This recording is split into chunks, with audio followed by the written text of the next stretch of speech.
Hey everybody, this is Josh Paul, host of the Small Marketing Teams podcast. I'm really glad that you're checking out the show today. If you're trying to grow your business and you're not a household name or a well-funded startup, you need to do things differently, and that's what we get into on this podcast.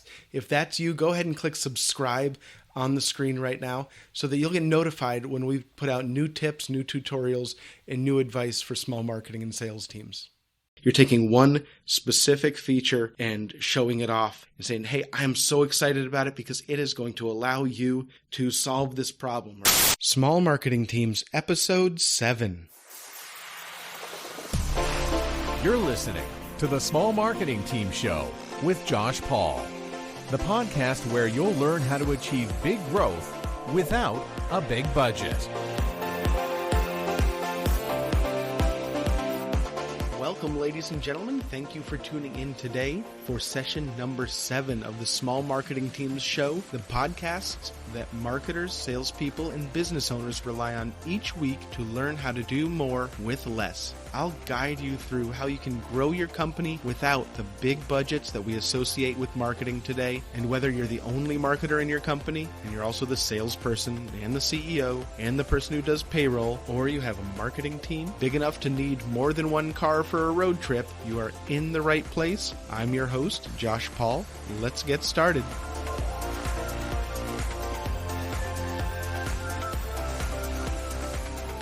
Welcome to the Small Marketing Teams podcast, ladies and gentlemen. I want to thank you for taking time out of your day to be here today, and I'm going to pack this episode full of value so you know that you made the right decision about where to spend your time. If you haven't told your friends and colleagues about the Small Marketing Teams podcast, please do. This is how we're going to spread the word. This is how we're going to move this movement forward, because the mainstream publishing world is not helping. They are seeking case studies and stories and how-to books and blog posts and websites about how large companies have grown, because that's sexy, that's fascinating, that's of interest to the largest number of eyeballs, and that's what they're after. Here we are talking about small businesses, mid-sized businesses, small marketing teams doing more without the big resources that a Starbucks has, or a Bath and Body Works has, or an EMC, or an SAP, or a Microsoft. So we're talking about businesses like yours and the path to growth. As I've talked about before, I have young kids, and I have one that just turned 2 years old, and in the afternoons, on the weekends, he naps, and which is perfect for me because I get to get stuff done that I've been thinking about all week around the house. Football season's great for that. I don't need to sit down and watch a whole game, but I have it on in the background as I'm getting stuff done for the Small Marketing Teams podcast, as well as around the house. And there's an TV commercial that I've seen quite often lately that really struck me. I live in Arizona. That's where Small Marketing Teams is based. And if you've ever been to the Phoenix area, you know that there are quite a few casinos in the area. And this was for a casino called the Arizona Casino. And what struck me is their tagline. Casinos, you think high-end, or you think they want to be big, they want to grow, they want to be glitzy and full of glamour. But their tagline is where locals rule. Arizona Casino, where locals rule. And what struck me is that they picked a position. And now I applaud businesses that pick a position. It's very risky, or it feels very risky. It really is a smart strategy, but it feels very risky to say publicly in your marketing and in your brand promise who you're going after and who you're not, who you're a fit for and who you're not. But every time I've implemented this over the past 20 years, it has done wonders. And you actually get emails from customers and prospective customers saying, I appreciate you saying who you're a fit for and who you're not a fit for. So they don't say they are the most glamorous, the most high-end, the most luxurious casino in the area. They went through a process and picked a position that says, you know what, we're going to target locals. The other casinos in the area can have the people who come into town and the celebrities and the baseball players and the football players. They can go for the high-end mini Vegas type casino that is not in Vegas. We're going to focus on people who live in the Phoenix area and make that a part of our brand. Arizona Casino, where locals rule. And so I encourage you to do that, or at least go through that thought exercise for your company, because it's very tempting to say, we are for everybody. Because you want everybody's money. You don't want to cut anybody out. You don't want to leave any opportunity on the table. And that's why it feels risky to define your market publicly. So it takes courage to pick a position, but it does stand out and does ingratiate your brand with the people who fit that target market. When I launched small marketing teams, I had to do the same thing. While a lot of the advice that I give applies to a lot of different companies, I needed to make the decision that I'm just going to focus on and just going to serve publicly teams that don't have big budgets and don't have a lot of staff. And that's who I'm the best fit for. That's who this podcast is the best fit for. And by doing that, I get the emails every day of the week from small marketing teams saying how refreshing it is to hear advice that's specifically designed for them.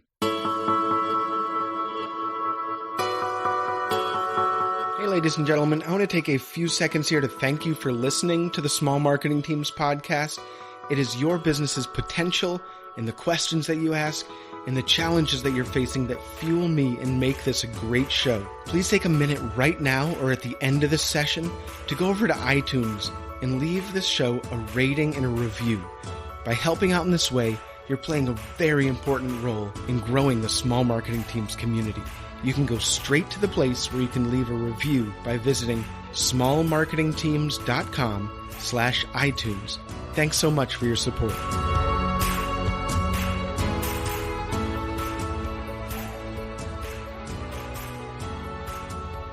It is the part of the podcast where I take a question from you, the listeners of the Small Marketing Teams podcast. I want to thank everybody who is sending in questions. We get to as many as possible. So this question comes from Joe in Arlington, Virginia. And Joe says that he is intrigued by the idea of middle of the funnel offers. I talk about that a lot. And Joe says, while he's intrigued by it, he is one of those companies that just has bottom of the funnel offers for prospective customers to convert on.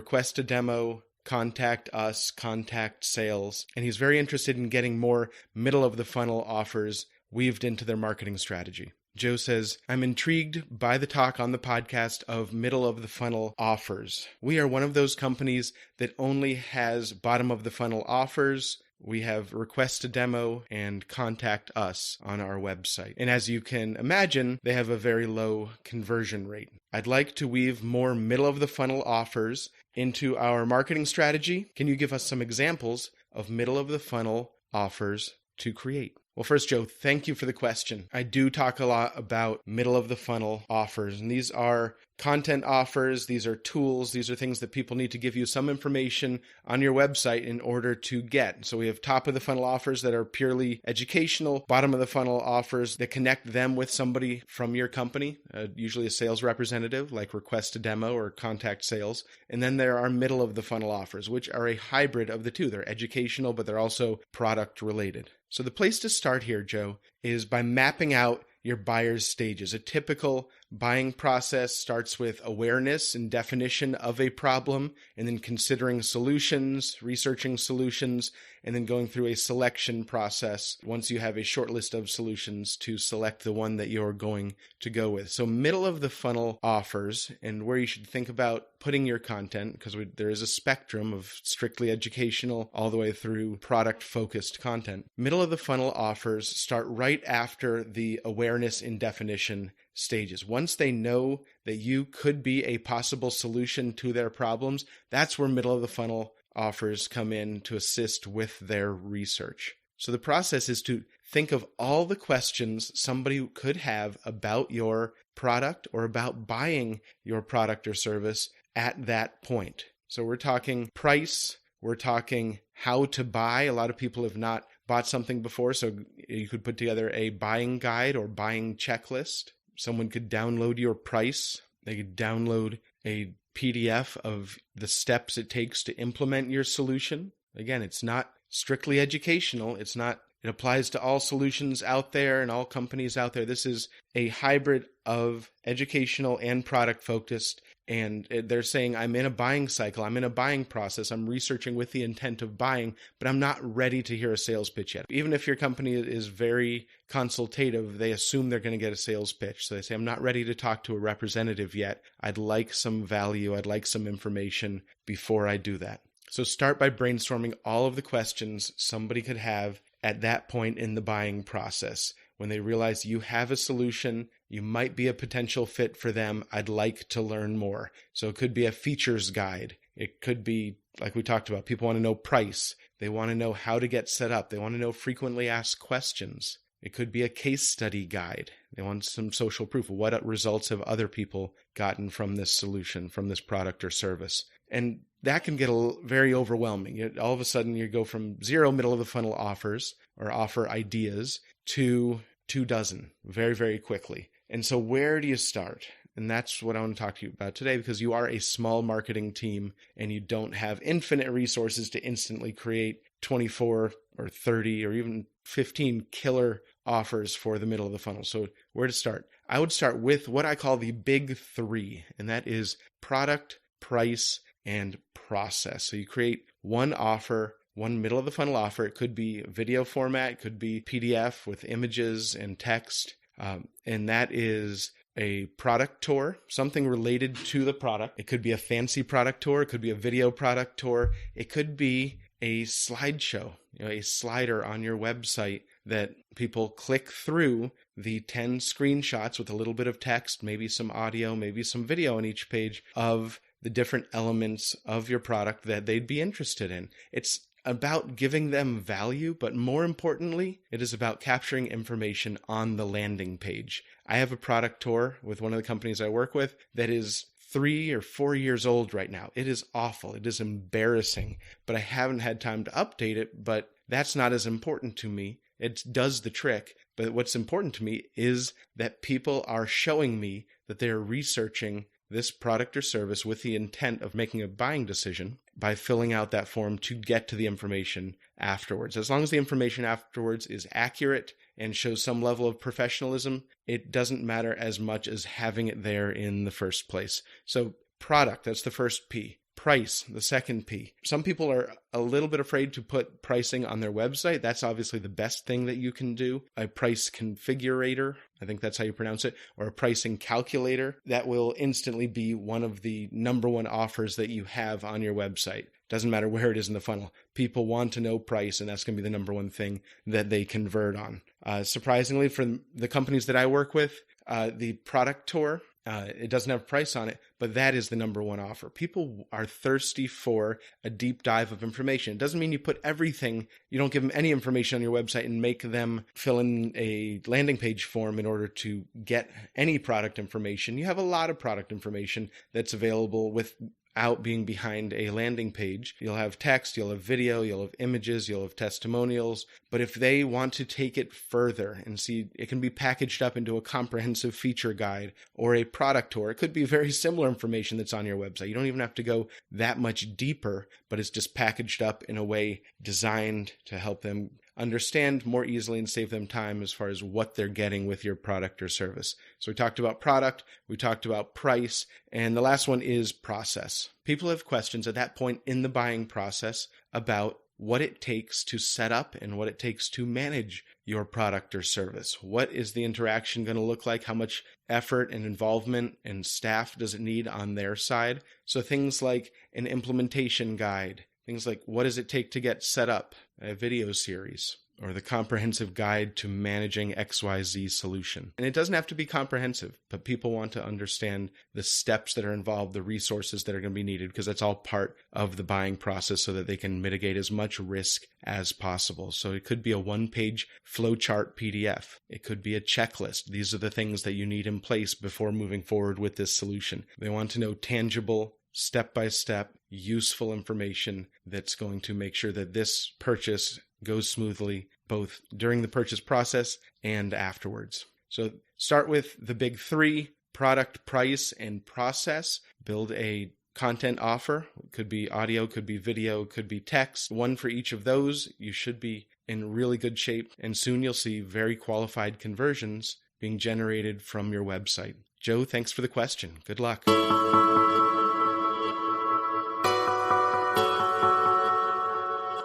Okay, ladies and gentlemen, today we're going to get into the trenches and give you some gold, drop some value on you for small marketing teams. This is where the money is made. This is where small marketing teams can get ahead because they can do things if they're smarter, if they have the right systems in place that will help them produce more, get more into the market, get found by more people, convert more leads without spending a lot of money, without hiring a lot of people. So let's get started. We've been talking the past couple episodes about how important video is in modern marketing, and video is intimidating for a lot of people. So they look outside and they say, all right, I'm going to go find somebody who can produce videos for me. And there's a lot of really, really good people who can do this for businesses of all sizes. But the thing is, even if you are looking for a small project, even if you're looking at a low-end person, video is really, really expensive to have professionally produced. You get a great product, but it's very expensive. And oftentimes small marketing teams can't afford it, or they can't afford to do it consistently. They can produce one video a year, or they can produce a 60-second video every quarter, and that's really not going to move the needle for you. So just like producing written content or blog content or social media content, you need to do it consistently at a high level. The good news is professional video is not as important as it used to be. People want to know that you are a human. The people who work in your company are humans. They're normal people. So very casual videos are very popular right now and get similar, if not better, conversion rates than professional videos with professional lighting and professional background. You do need to take some steps so your video is not junk, but you can do this yourself at a very low cost. So what I'm going to walk you through today, and this is the gold for small marketing teams, is how to create 20 to 30 product videos. Because video is great for thought leadership. Video is also great for middle of the funnel product content where you're showing people what your products can do for them. And this works better for B2B companies, and it works really, really well if your company has a product, like a software product, that somebody can show on a screen. And so it could be either a product walkthrough, it could be a product feature, or it could be a presentation. If you're a financial services company, you can walk them through a specific presentation that shows them the ins and outs of your product or that specific feature of your product. So I'm going to show you how to create 20 to 30 product videos very quickly without spending a lot of money and without a big marketing team. So let's start with, what equipment do you need? You can't do this at no cost. You can't do this with no equipment. But as a company that markets at some level, even at a very, very low level, you will have a lot of this equipment, or you can get it very, very inexpensively. So the first thing you need is a camera. If you have a DSLR camera that takes video, that's perfect. If you do need a microphone, you can even do this with your iPhone. Now, it helps to have a microphone. You can either have a microphone that hooks into the camera, or you can have a microphone like I'm talking on right now, that hooks directly into your computer. Either way, you'll sync it up later. You just need to capture voice, preferably at a high quality. You can, like I said, you can do it on an iPhone, but you run into a lot of factors there, like the room, like ambient noise, that could cause problems. So you can get a little $20 microphone, or right now I'm using about a $70 microphone, but I use it quite often for podcasting and other voice content. So we talked about a camera, we talked about a microphone. The next thing you need is screen capture software, screencasting software. And so what that means is something that you can click record on your computer and it will record a video of what you do on your screen. And then the last thing you need is video editing software. You can get that fairly cheaply. I use Adobe Premiere. It's a little bit more high end, but you can use Video Hero, or there's a lot of great software for Macs as well that allow you to edit, and it's a lot cheaper than high end video editing software. So the three things you need: a camera and preferably a microphone. You need screen capture software, and you need video editing software. So let's talk about the setup to actually do the videos. You want to find a room that's as quiet as possible, and you want to find a room where you're not going to be disturbed. You're going to set up your computer, your laptop, at a seat at a table. We do this in our conference room. It's not used as frequently, and it's big and open, and the lighting is great. You want to make sure that the lighting is important. You can get a really good lighting kit for $50 from Amazon, from Cowboy Studios, or there's a couple other places that do really good lighting kits for very cheap. Or you just make sure that you have natural light and that the light is behind the camera and facing you, so it lights you really well. You want to get into this room, quiet room, where you're not going to be disturbed. You're going to set up your camera pointing at you, not directly at you, not where the laptop screen is blocking you, but it can be off to the side, and hook up your microphone, and you're all set. Before we do that, let's start planning our videos, though. You want to make a list of 20 or 30 or 40 features of your software, or features of your product, features of your service. And this could even work if you're, let's say, a landscaping company. Now, ideally, when you're doing videos, if you're a landscaping company, you're doing walkthroughs of projects you've done, but you don't always have access to that. But what landscapers always do, I should know my mom was a landscaper. I grew up going to landscaping sites. They always took pictures of their jobs, of before and after, and from all different angles. Even today, they have these big binders full of portfolios that they have completed, of projects that they have completed. So a landscaper, you can do a presentation on your screen that walks through jobs as you're talking through them, or features. Let's say you put in a water feature, you can talk about that. These videos that you're going to create are going to be 3 to 4 minutes, maybe 5 minutes, maybe 2 minutes, but 3 to 4 minutes is really going to be the focus. And this is going to allow you to put out very digestible content, very helpful educational content, show that you're a human and show that you're relatable so that people aren't intimidated to pick up the phone and call you, and show you people that you're an expert as well. And it's going to allow you to create a lot of these in rapid succession.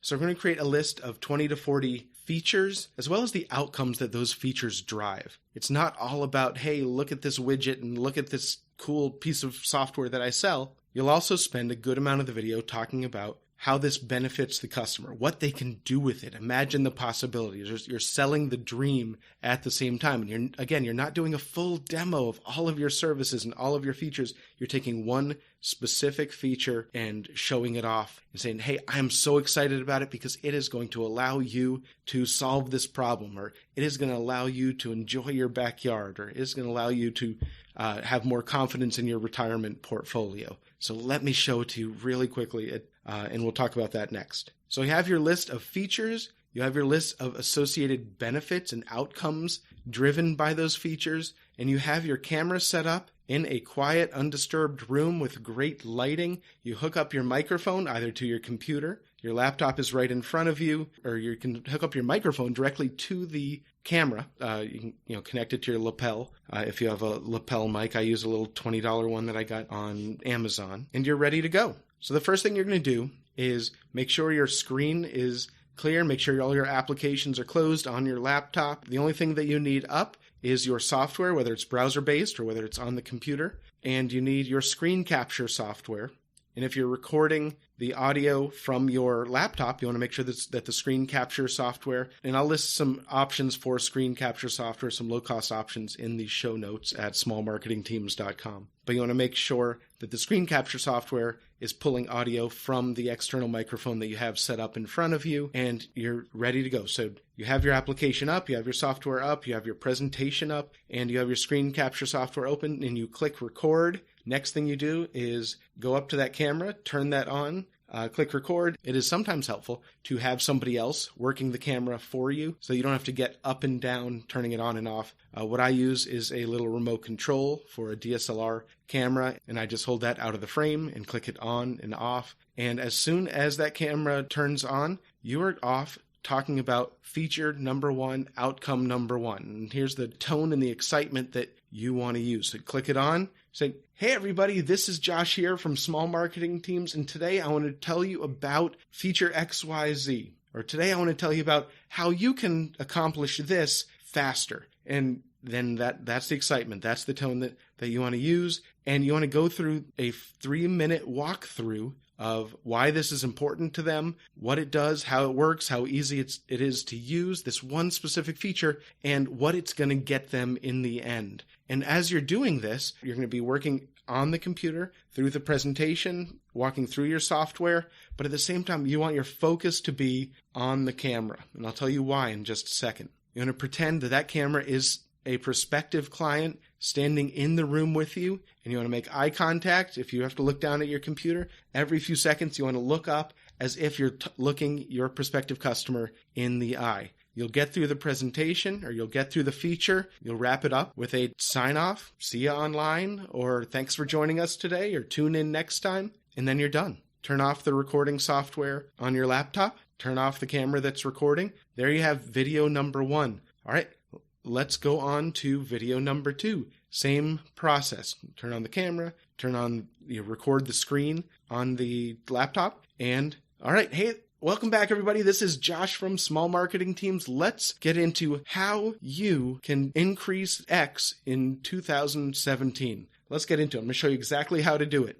That brings people in. They want to see step by step exactly how to do things. And you show them that one feature. If you have a CRM product, you want to show them exactly how this one feature automates the follow-up to prospective customers and routes them to the right sales rep. Whatever feature and whatever outcome you're going to talk about, you're going to keep the scope of your video just to that. Even in a simple software platform, there are a lot of features that you can talk about. You can talk about account management. You can talk about the customer experience. You can talk about how easy it is to use. So get creative, and there really isn't a feature that is too small as long as it has a benefit and an outcome to it. So you're doing one video after another. Plan on doing about 5 of them because you're going to get exhausted after a while. If you can keep going, but don't feel like you need to do 20 or 30 all at once. You can do this over a series of days or weeks. So you have a series of videos created or a series of video assets created. Let's talk about what you have. You have